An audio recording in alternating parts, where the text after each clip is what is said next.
is so much talk right now about gas prices. Who's at fault? Is it President Obama for not drilling enough? Is it OPEC for price fixing? Could it be the greedy oil companies?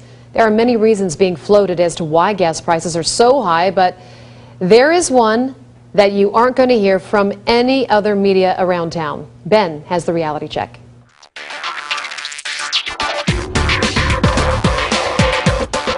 Well, it is true that there are a number of reasons gas prices could be so high, but if you really want the truth, the answer is pretty simple, but it's very hard to fix.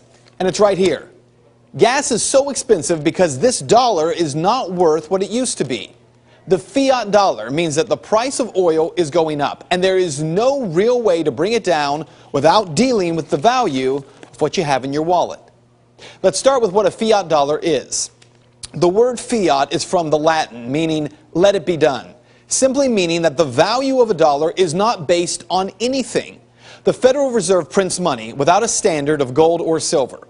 The dollar, therefore, it gets its value from nothing other than government decree. So when you print money, and then more money, and then more money, the value of each and every dollar drops. So why does that mean gas prices are so high? Well, they're high because the price of oil is so high, right? Well, actually, it's not. In fact, the price of oil, according to a recent article in Forbes magazine, is unusually low. How can that be? Not only that, but the article's authors also say that gas prices would have to rise by another 65 to 75 cents just to be normal. This makes sense? Now listen, I'm pretty good at explaining things, but you're going to have to stay with me to understand this. Are you ready? I'm going to use a cup here to represent 1 barrel of what's called West Texas Intermediate Crude Oil, also known as WTI. Now this barrel would trade at $105.88. That's the value of this oil in dollars. But it also trades at 79.95 euros, 8,439.69 yen, and 67.13 British pounds. All different currencies that express the price of 1 barrel of oil.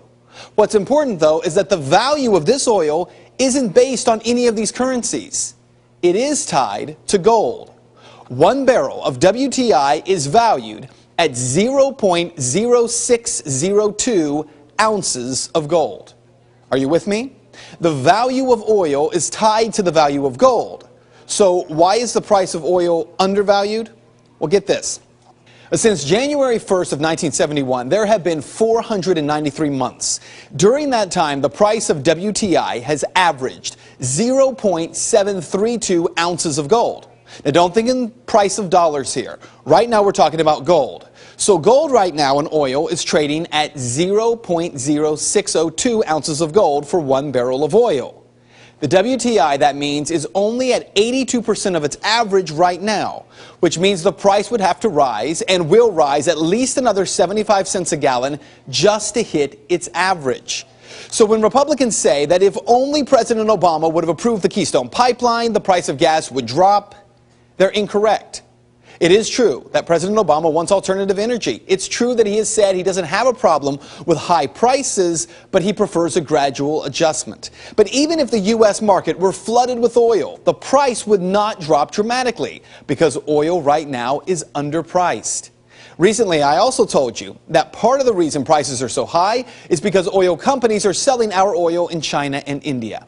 Now, it is true that this is not a supply issue because of our warm winter, and there's actually much more gas and oil on hand in America than oil companies have predicted. But I'll tell you this, I was incorrect because if oil companies refused to sell overseas and they kept all of that oil here, it would also not have a dramatic effect on gas prices. So here's what you need to know. The solution to this problem is in the value of our currency. You know, the price of gold is soaring. You know that. But do you realize that because the dollar is currently floating undefined fiat currency, there is no limit on how far the price of gold in dollars can rise. And therefore, there is no ultimate ceiling on gasoline prices. Look, our Fed chairman, Ben Bernanke, he just keeps on printing money. So if what I'm telling you is true, shouldn't the Fed stop printing in order to adjust the rising cost of oil and gas? Well, Bernanke uses a core CPI index to guide monetary policy. It's supposed to control the value of money against inflation. But That index excludes the price of two things: food and energy. So for Bernanke, gas prices aren't a problem. For you, they are. And that is Reality Check. If you would like to make your voice heard on this story, you can head over to Ben's Facebook page. You can find it by simply searching him, Ben Swan, WXIS. You might have